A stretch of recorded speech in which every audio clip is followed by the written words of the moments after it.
मेरा पति एक डॉक्टर था और मुझे रोज़ एक गोरा होने का रोज़ाना इंजेक्शन लगाता था, जिससे मेरे पेट में बहुत दर्द होता था। एक रात मैंने इंजेक्शन बदल दिया। मैंने उस रात सोने का बहाना किया। फिर जो मेरे पति ने जो मेरे साथ किया, ऐसा दुश्मन भी नहीं कर सकता, क्योंकि मेरा पति मेरे साथ अंकल और आंटी का बेटा विनीत अमेरिका से डॉक्टरी पढ़ के आया था, तो पूरे खानदान में धूम मच गई थी। हर पार्टी में, हर शादी में, हर जगह सिर्फ शांति आंटी के बेटे की बात होती थी। हर औरत की इच्छा थी कि विनीत उनकी बेटी को पसंद करे, और हर लड़की की भी यही चाहती थी कि उसकी शादी डॉक्टर विनीत से हो जाए। जब से विनीत वापस आया था, तब से मोहल्ले की लड़कियों का पार्लर के चक्कर काटना ज़्यादा हो गए थे। हर हफ्ते जाकर फैशन करवाना उनकी ज़िंदगी का हिस्सा बन गया था। विनीत ना सिर्फ डॉक्टरी पढ़कर आया था, बल्कि उसने यहाँ आकर बहुत बड़ा क्लिनिक भी खोल दिया था। अभी तो यह उसके काम की शुरुआत हुई थी। वो आगे कितना पैसा कमा सकता था, इसका अंदाज़ा लगाना बहुत आसान था। हमारे खानदान में सिर्फ मैं एक लड़की थी जो विनीत से शादी के सपने नहीं देख रही थी। इसलिए नहीं कि मुझे उसमें कोई दिलचस्पी नहीं थी, बल्कि इसलिए क्योंकि मुझे मालूम था कि वह कभी भी मेरा नहीं हो सकता, और ना ही वो मेरे बारे में सोचता होगा, क्योंकि मैं एक सांवली सी लड़की थी। मेरी आंखें बहुत खूबसूरत थी, मैं लंबी भी थी, लेकिन सांवले रंग ने मेरी खूबसूरती पर जंग लगा दिया था। वो भला क्यों मेरे खानदान की गोरी चिट्टी लड़कियों को छोड़कर मुझसे शादी करेगा? जो चीज़ मुमकिन ही नहीं थी, उसको सोच सोच कर मैं खुद को हल्का नहीं करना चाहती थी। खानदान की बाकी लड़कियां मुझसे ज़्यादा पढ़ी लिखी थी, पैसे वाली भी थी। हम लोग थे जो मिडिल क्लास में आते थे। हम इतने गरीब तो नहीं थे, लेकिन दूसरों के मुकाबले में थोड़े कम पैसे वाले थे। एक दिन मेरी तबीयत कुछ खराब हुई। मुझे महसूस हो रहा था कि मेरा ब्लड प्रेशर लो हो गया है। मैंने अपनी माँ से कहा कि मेरी तबीयत खराब है, मुझे डॉक्टर के पास जाना है, तो मेरी माँ मुझे विनीत के क्लिनिक में ले गई। मैंने अपनी माँ से कहा कि आप मुझे यहाँ क्यों लाई है? आप अच्छी तरह से जानती है कि उनकी फीस बहुत ज़्यादा है। मेरी माँ ने कहा कि मैं पैसे साथ लेकर आई हूँ। मेरा उद्देश्य सिर्फ इतना है कि इसी बहाने विनीत तुम्हें एक नज़र देख ले। क्या पता तुम उसको पसंद आ जाओ। अपनी माँ की बात सुनकर तो मैं हैरान हो गई थी। वो इतना दूर का सोच रही थी, और मैंने तो इस बारे में सोचा ही नहीं। मैंने मम्मी से कहा कि हम किसी दूसरे क्लिनिक में चलते हैं, लेकिन मम्मी हट कर ली थी कि यहाँ से ही ब्लड प्रेशर चेक करवाना है। जब हम लोग अंदर गए तो मेरी मम्मी ने अपना परिचय करवाया कि वो विनीत के पापा के दोस्त की पत्नी हैं। यह सुनकर विनीत को याद आ गया। उन्होंने कहा, जी मैंने आपको पहचान लिया है, मेरी याददाश्त बहुत अच्छी है। फिर मेरी माँ ने मेरा परिचय करवाया कि मेरी बेटी है, इसकी तबीयत कुछ ठीक नहीं है। विनीत ने एक नज़र मुझे देखा और फिर मेरा ब्लड प्रेशर चेक करने लगा। हालांकि उसके हॉस्पिटल में दाखिल होने से पहले ही उसके असिस्टेंट ने मेरा ब्लड प्रेशर और वज़न चेक कर चुका था, और पर्ची भी मुझे दे दी थी जिसमें मेरा ब्लड प्रेशर रिकॉर्ड था। लेकिन मैं सोच रही थी कि फिर से मेरा ब्लड प्रेशर क्यों चेक करने लग गया विनीत। उसने एक नज़र मेरी आंखों में देखा और हम दोनों की नज़रें चार हुई। उसने मुझसे कहा कि आपका बीपी लो है। उसने मुझे दवाई लिख कर दी। थोड़ी बहुत मेरी माँ से बातें की और हम वहाँ से वापस आ गए। लेकिन सारी रात विनीत की नज़रों ने मुझे सोने नहीं दिया। उसकी नज़रों में कुछ अजीब सा था, जैसे मैं समझ नहीं पा रही थी। लेकिन मुझे झटका तब लगा जब 2 दिन बाद विनीत का रिश्ता मेरे लिए आ गया। मुझे हैरानी हुई थी और खुशी भी हुई थी। उसने एक नज़र मुझे देखा और मुझे पसंद भी कर लिया और शादी तक का सोच लिया। मेरी माँ ने मुझसे कहा कि वह बाहर से आया है और यहाँ के लोगों की तरह हुस्न का पुजारी नहीं है, बल्कि तुम तो बहुत हसीन हो, सिर्फ रंग ही सांवला है, काला भी नहीं है। वो समझदार लड़का है, उसने ज़रूर तुम में कोई ख़ास बात नोट की है। वो आम लड़कों की तरह गोरे रंग को चाटने वालों में से नहीं है। मेरा रिश्ता विनीत से तय हो गया। पूरे खानदान में यह खबर जंगल की आग की तरह फैल गई और हर जगह बातें होने लगी कि विनीत ने कैसी लड़की पसंद की है अपने लिए। इतनी खूबसूरत पढ़ी लिखी लड़कियों को छोड़कर उसने एक सामान्य कम पढ़ी लिखी लड़की को पसंद किया। यह बात पूरे रिश्तेदारों में किसी को भी अच्छी नहीं लगी थी। सबका मूड खराब था, लेकिन हमारे घर में तो जैसे खुशी की एक लहर दौड़ गई थी। मेरे घर वाले भी खुश थे और मैं भी बहुत खुश थी, क्योंकि विनीत मुझे मैसेज करके कहा कि वह मुझसे पहली नज़र में मोहब्बत का शिकार हो गया था। उसे मेरी आंखें बहुत पसंद आई थी। उसे मुझ जैसी लड़की की ही तलाश थी और मुझे मम्मी की बात पे विश्वास होने लगा कि वो बाहर से आया है और बाहर के लोग कोई ख़ास चीज़ ही लड़कियों में नोट करते हैं, उन्हें पसंद करते हैं, ना कि सिर्फ खूबसूरती देखते हैं। खैर, मैं बेफिक्र हो गई थी। शादी की तैयारियां शुरू हुई तो विनीत की माँ साफ साफ कह दिया कि उन्हें हमसे कुछ भी नहीं चाहिए। खुदा ने विनीत को सब कुछ दे रखा है, इसलिए सब कुछ विनीत खुद ही करेगा। यहाँ तक कि मेरे लिए शादी के जोड़े भी विनीत की तरफ से भेजे गए। वह भी एक से बढ़कर एक डिजाइनर लहंगे थे। लाखों में मेरी शादी के कपड़े तैयार करवाए गए थे और जेवरात के नाम पर कई तोला सोना चढ़ाया गया था। रिश्तेदारों के तन बदन में आग लग गई थी। हर कोई विनीत को अकल का अंधा कह रहा था, जिसने बिना कुछ सोचे समझे मुझे शादी के लिए पसंद कर लिया था। मेरी माँ ने भी रिश्तेदार वालों को आग लगाने में कोई कसर नहीं छोड़ी थी और शादी से एक रात पहले सारे खानदान को जमा करके सभी कपड़े उन्हें दिखाए थे। कुछ रिश्तेदारों ने तो ढके छुपे आवाज़ में माँ से पूछ भी लिया था कि तुमने कौन सा जादू लड़के पे करवाया है जिसे कुछ दिखाई नहीं दे रहा है। किसी को मेरा और विनीत का रिश्ता हजम नहीं हो रहा था और ऐसे ही हमारी शादी का दिन आ गया। मेरे विनीत के साथ 7 फेरे हो चुके थे और मैं विनीत के साथ दुल्हन बनी स्टेज पर बैठी हुई थी जब विनीत की बुआ की बेटी स्टेज पर आई और उसने ऐसी बात कही कि मेरे आंखों से आंसू टपकने लगे। वो अपने शब्दों में मेरा मजाक उड़ा रही थी और साथ ही विनीत से कह रही थी कि तुम्हारी पसंद को क्या हो गया है, तुम तो इतने क्लासी थे, अचानक से तुम्हारा टेस्ट इतना ख़राब कैसे हो गया। विनीत ने उसे 1-2 शब्द कहे और वह खुद ही स्टेज से नीचे उतर गई। लेकिन मेरे आज का दिन खराब हो चुका था। मैं सर झुकाए बैठी थी और यह सोचकर ही शर्म से ज़मीन की तरफ देखी जा रही थी कि विनीत से किस तरह नज़रें मिला पाऊंगी। मैं जानती थी कि सबको इसी बात का हैरानी है कि विनीत ने मुझे क्यों चुना है, लेकिन ये बात सिर्फ मैं ही जानती थी कि विनीत को मुझसे पहली नज़र में ही प्यार हो गया था। विदाई का वक्त हो गया था और मैं विदा होकर विनीत के बड़े से घर में चली आई। पहली बार उसका घर देख रही थी और यह देखकर मेरी आंखें खुली रह गई थी। विनीत का घर किसी शानदार महल से कम नहीं था।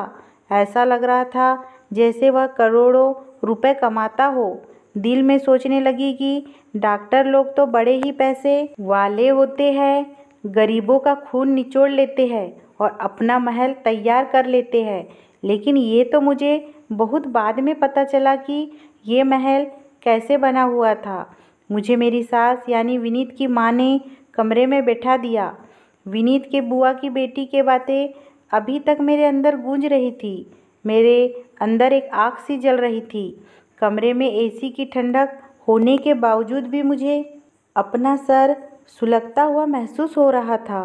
भगवान ने मेरी किस्मत कितनी रोशन लिखी थी कि विनीत मेरा हमसफ़र बन गया था, लेकिन मेरे चेहरे की कालिक ने इस खुशी को भी कम कर दिया था। थोड़ी ही देर बाद विनीत कमरे में चला आया और मेरे चेहरा देखते ही मेरे अंदर की बात समझ गया।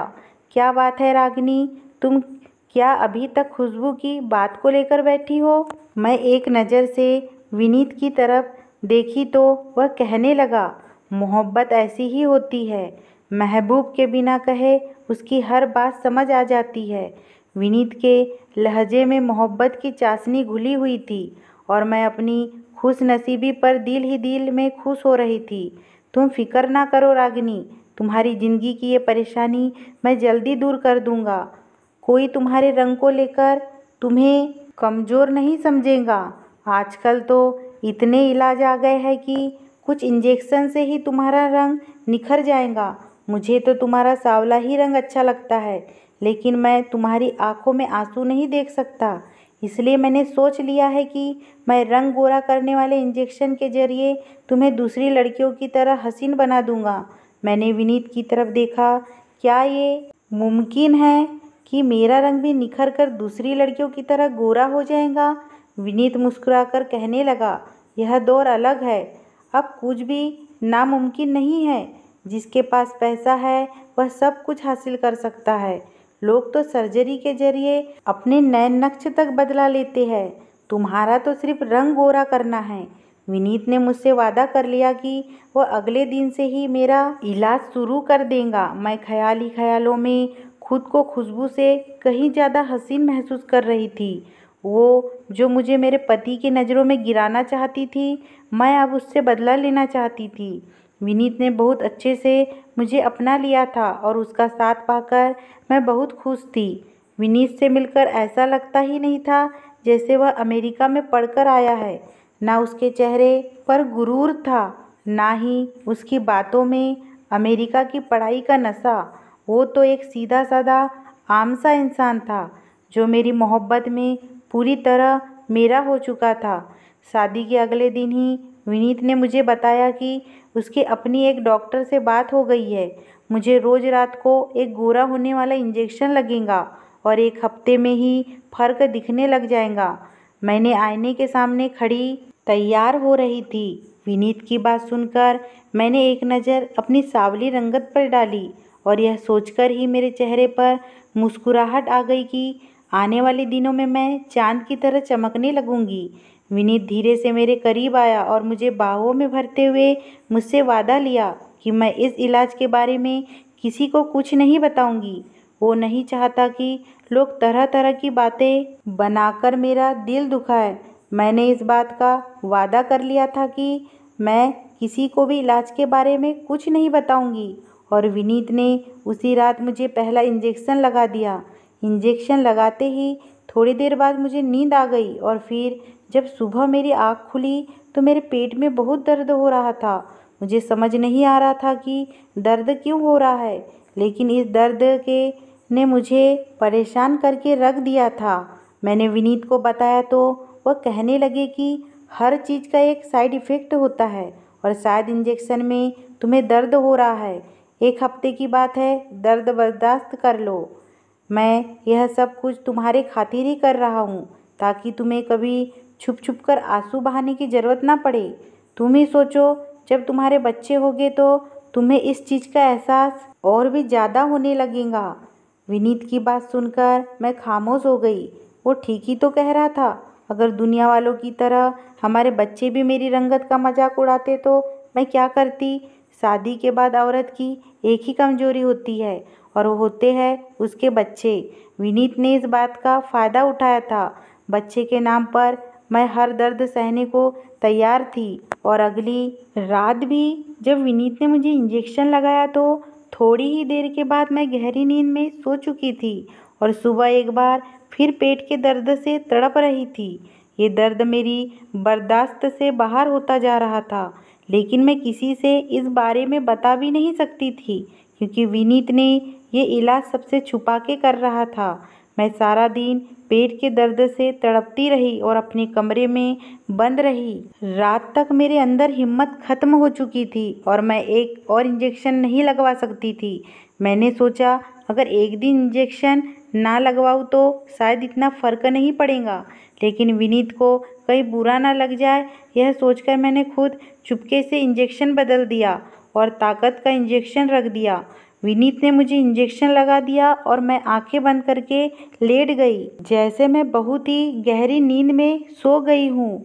उसके बाद जो कुछ विनीत ने मेरे साथ किया, मेरी रूह कांप गई कि ऐसा कोई किसी दुश्मन के साथ भी नहीं कर सकता, जबकि मैं तो विनीत की पत्नी थी। मैं फौरन उठकर बैठ गई थी और मुझे जागता हुआ देखकर विनीत के होश ठिकाने आ गए थे। वो हकलाते हुए पूछने लगा कि तुम अभी तक सोई नहीं हो? मैंने गुस्से में विनीत से पूछा कि ये सब क्या है और तुम मेरे साथ क्या कर रहे हो। पहले तो विनीत मुझे उल्टे सीधे जवाब देता रहा, लेकिन जब उसे अंदाज़ा हो गया कि मैं इतनी आसानी से खामोश बैठने वालों में से नहीं हूँ, तो उसने मुझे हर बात सच सच बता दी। विनीत का पूरा सच सुनकर मेरे होश उड़ गए थे। अब मुझे समझ आ गया था कि विनीत ने सारे खानदान की हसीन और पढ़ी लिखी लड़कियां को छोड़कर मुझ जैसे सावली और मिडिल क्लास लड़की को क्यों पसंद किया था। उसे लगा था कि मैं उसके लिए बहुत आसान हद सब साबित हो जाऊंगी और बहुत आराम से वो मुझे काबू कर लेगा। लेकिन मैं इस आसानी से चुप बैठने वालों में से नहीं थी। मैंने फ़ौरन ही चीख चीख कर सारा घर सिर पर उठा लिया था और अपने घर भी फ़ोन मिला दिया था। विनीत की लाख कोशिशों के बावजूद भी मैं चुप नहीं थी, बल्कि विनीत का घिनौना चेहरा सबके सामने ले आई थी। मेरी सास भी विनीत के साथ उसके जुर्म में बराबर की हकदार थी, इसलिए जैसे ही मेरे माँ बाप आए तो उनकी बोलती बंद हो गई। मेरे माँ को तो यकीन ही नहीं आ रहा था कि विनीत जैसा लाइट इंसान मेरे साथ इतना बड़ा धोखा कर सकता है। मैं माँ के साथ शादी के तीसरे ही दिन लौटकर अपने घर चली आई थी। रिश्तेदार वालों को तो बातें करने के लिए एक नया मुद्दा मिल गया था। हर कोई हमारे जख्मों पर नमक छिड़कने के लिए आ रहा था। सबके मुंह पर एक ही बात थी कि हमें तो पहले ही कुछ गड़बड़ लग रही थी। रागनी जैसे सावली लड़की को विनीत जैसा लड़का कैसे शादी कर सकता है। कुछ रिश्तेदार वालों ने तो विनीत की सही कहते हुए मुझे ही बुरा भला कह रहे थे, क्योंकि विनीत की माँ ने उन्हें मेरे बुरे चरित्र के झूठे किस्से सुना दिए थे। हर तरफ मेरी बुराई का चर्चा हो रहा था और मैं अपनी किस्मत पर आंसू बहाने में लगी थी। मैं कमज़ोर नहीं पड़ना चाहती थी, लेकिन लोगों के तरीके ने मुझे बहुत ही कमज़ोर बना दिया था। विनीत की वो मोहब्बत भरी बातें मेरे कानों में किसी शीशे की तरह पिघल रही थी। विनीत और उसकी माँ डंके की चोट पर मुझे गंदा कह रहे थे और मैं अपने बंद कमरे में बैठी थी। मुझे लोगों का सामना करने की हिम्मत ही नहीं हो रही थी। जब मेरी दोस्त मुझसे मिलने के लिए आई तो उसने मुझे हौसला दिया कि मुझे खामोशी से नहीं बैठना चाहिए। विनीत जो काम मेरे साथ कर रहा था वो बिल्कुल गैर कानूनी था और मेरी दोस्त चाहती थी कि हम दोनों मिलकर विनीत के खिलाफ कानूनी कार्रवाई करें। उसका पति वकील था और वो दोनों मेरे साथ देना चाहते थे। अपनी दोस्त की बात सुनकर मैंने फ़ौरन हाँ कह दी कि मैं विनीत जैसे इंसान के खिलाफ ज़रूर कदम उठाऊंगी।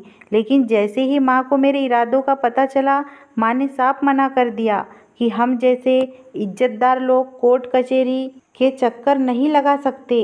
इसलिए तो हम जैसे लोग विनीत जैसे लोगों के लिए आसान खिलौना साबित होते हैं। मैं गुस्से में माँ को 4 बात सुना डाली। जब तक हम जुर्मों के खिलाफ खड़े नहीं होंगे, ये हमारे साथ जुल्म करते ही रहेंगे और मैं गलत करने वालों को उनके अंजाम तक ज़रूर पहुंचाऊंगी। मैं विनीत के खिलाफ केस करूंगी। मैंने माँ को 2 ठू बात सुना दिया और अपनी दोस्त की मदद से विनीत के खिलाफ मुकदमा दायर कर दिया। विनीत और उसकी माँ ने सोचा भी नहीं था कि मेरे जैसे आमसी लड़की जिसे ज़माना ने हमेशा ठोकरे पर रखा था, वो इतना बड़ा कदम उठा लेंगी, क्योंकि ये कोई आम केस नहीं था। इसलिए बहुत जल्दी मीडिया में फैल गया और लोगों के दिमाग और ज़बान के ऊपर आम हो गया। जिसको भी मामले का पता चला वो विनीत पर थू-थू करने लगा और विनीत किसी को शक्ल दिखाने के लायक नहीं रहा। मैंने अदालत में खड़े होकर बहुत हिम्मत से विनीत का घिनौना चेहरा सबके सामने रख दिया। विनीत ने मुझसे शादी जिस मकसद के लिए की थी वह बच्चा था। विनीत अमेरिका में किसी मॉडल से शादी कर चुका था और वह उससे मोहब्बत करता था, लेकिन वह मॉडल अपनी फिटनेस को ख़राब नहीं करना चाहती थी और विनीत को बच्चा चाहिए था और इसी मकसद के लिए विनीत अमेरिका से अपने देश आया था। वो अपनी पहली पत्नी से ही बच्चा चाहता था, इसलिए उसने जानबूझकर मुझ जैसे सावली सलोनी और गरीब लड़की से शादी की। उसे लगा कि मैं उसकी दी हुई खुशियाँ देखकर पागल हो जाऊंगी। उसकी मोहब्बत भरी बातों से मैं पूरी तरह उसके जाल में फंसी रहूंगी और उसका सच जानने की कोशिश नहीं करूँगी। लेकिन जिस रात मैंने इंजेक्शन बदलकर सोने का ड्रामा किया, उस रात ये सच्चाई मेरे सामने आई। दरअसल मुझे इस बात के लिए इस्तेमाल करना चाहता था कि उसे बच्चा तो अपनी पहली पत्नी से ही चाहिए था, लेकिन उस बच्चे के लिए वह मेरा जिस्म इस्तेमाल करना चाहता था। वो एक पूरे तरीके से अपना और अपनी पत्नी के बच्चे को मेरे जिस्म के अंदर तैयार करना चाहता था, ताकि बच्चा मेरे से पैदा हो, और जब वह अपना बच्चा पैदा हो जाता तो वह दोनों उसे लेकर दोबारा अमेरिका चले जाते। इस तरह ना ही उसकी पत्नी की मॉडलिंग पर कोई असर पड़ता और ना ही उन्हें किसी और का बच्चा गोद लेना पड़ता। जिस दिन मैं बीपी चेक करवाने अपने माँ के साथ विनीत के क्लिनिक गई थी, उसी दिन उसके जहन में यह बात बैठ गई थी कि मैं ही वो लड़की हूँ जो उसके बच्चे को अपने जिस्म में पाल सकती हूँ। इसलिए वो बार बार मेरा बीपी चेक करता और मेरी खुराक का ख्याल रखता। सरोगेसी का तरीका हमारे देश में पूरी तरह गैर कानूनी है, और ख़ास करके मेरी इजाज़त के बिना मेरा पति मेरा जिस्म कैसे इस्तेमाल कर सकता है। हर रात वो गोरा होने वाला इंजेक्शन के नाम पर मुझे बेहोश करता और फिर मेरा चेकअप करता था। जिस रात मैंने इंजेक्शन बदला था, उस रात वो आईवीएफ के ज़रिए मेरे जिस्म में अपने बच्चे को इम्प्लांट करने वाला था। उसकी अमेरिकन बीवी अपने जिस्म को ख़राब नहीं करना चाहती थी, लेकिन वह दोनों मिलकर मेरी पूरी ज़िंदगी ज़रूर बर्बाद करना चाहते थे। एक बार उन्हें मुझसे बच्चा मिल जाता तो विनीत मुझे तलाक देकर वापस अमेरिका चला जाता और फिर कभी लौट कर भी वापस ना आता, और मैं सारी ज़िंदगी यूं ही तड़पती रह जाती। मेरी दोस्त का पति जो वकील था, उसने कुछ सबूत इकट्ठे किए और विनीत और उसकी पत्नी को दोषी साबित कर दिया।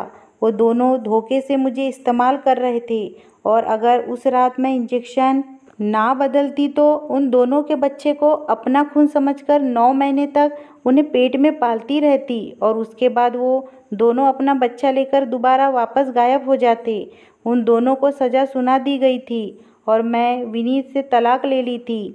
मैं अकेली ज़रूर थी, लेकिन मुझे यकीन था कि भगवान ने मेरी किस्मत में यकीनन कुछ अच्छा ही लिखा रखा है। सारे खानदान वाले विनीत की सच्चाई जान चुके थे और आंटी को बुरा भला कह रहे थे, जिन्होंने अपने बेटे का साथ देकर मेरी ज़िंदगी उजाड़ने की कोशिश की थी। एक बात मैं बहुत अच्छी तरह जान गई थी कि सिर्फ इंसान की पढ़ाई उसे शोहरत नहीं देती, बल्कि यह माँ बाप की परवरिश भी होती है जो एक बच्चे को होशियार और साफ बनाती है। अगर आंटी अपने बेटे विनीत को सही और गलत का फ़र्क बताती और मेरी ज़िंदगी से खेलने के लिए मना करती तो शायद उसे कभी इतनी हिम्मत नहीं मिलती। रिश्तेदार में सभी भगवान का धन्यवाद कर रहे थे कि उनकी बिटिया विनीत के जाल में फंसने से बच गई थी, जबकि माँ को इस बात का बहुत दुख था कि उनकी वजह से मेरी ज़िंदगी बर्बाद हुई है। लाखों का जेवर और कपड़े इंसान को अच्छा नसीब और खुशियाँ नहीं दे सकता, लेकिन उनको चाहिए कि वह अमीर और पढ़ा लिखा दामाद ढूंढने से कहीं ज़्यादा अपनी बेटी के लिए अच्छे नसीब के लिए प्रार्थना करे। कोई भी लड़की 2 वक्त की रोटी और इज्जत के साथ 4 दीवारी में खुशी खुशी ज़िंदगी गुजार सकती है, लेकिन वो एक बुरे इंसान के साथ कभी खुश नहीं रह सकती। मैंने जुर्म के खिलाफ इसलिए आवाज़ बुलंद की ताकि आइंदा कोई लड़की किसी लड़के के गलत मकसद की भेंट न चढ़े। अगर ये स्टोरी आपको पसंद आई हो दोस्तों, तो प्लीज़ मेरे चैनल को सब्सक्राइब कीजिए, लाइक कीजिए, कमेंट कीजिए। प्लीज़ मुझे सपोर्ट कीजिए।